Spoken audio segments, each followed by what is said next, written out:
Hello again, friends. I have another activity for you. Now, this one you can do anywhere at any time.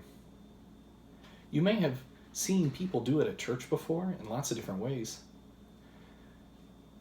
It's called the sign of the cross, and it's a prayer that you can do all by yourself.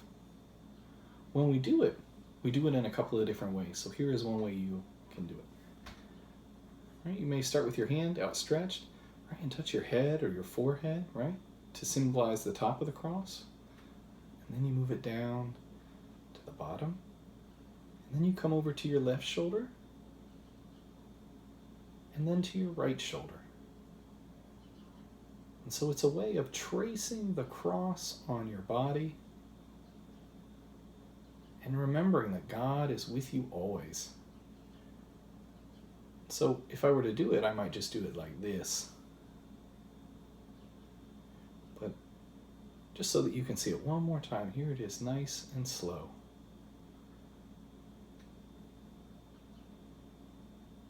And so that's a simple prayer that you can do. Now, I have some of my oil from church. We use this to make the sign of the cross as well. Usually we use it at baptism. The oil is called Chrism, right? And when the pastor baptizes, the one being baptized, right, put a little bit on their thumb and then mark the sign of the cross on the one who's being baptized. Now, this oil is olive oil, and so you can make something similar to it at home. Now, you'll notice in Maundy Thursday that we use it after the hand washing or the foot washing. So if you wanted to make a little bit, you'd have a little for Maundy Thursday that you could use with your family. And so since I have some on my hand here, right, like on Maundy Thursday, you might go like this. You've got some there, and then you just trace the cross right there on my hand as a reminder that God anoints our hands to help other people, right?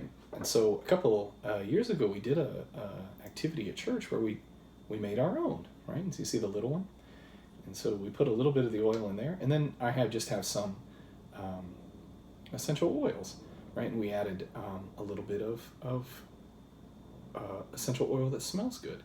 So this one is frankincense, and so it's just another way that we can pray with our noses this time. All right? And so maybe you have some of these things at home. If you don't, that's okay. You know what? Lotion or salve or other things that we rub into our skin to heal our skin is a great thing to use, even if you don't have these things. All right?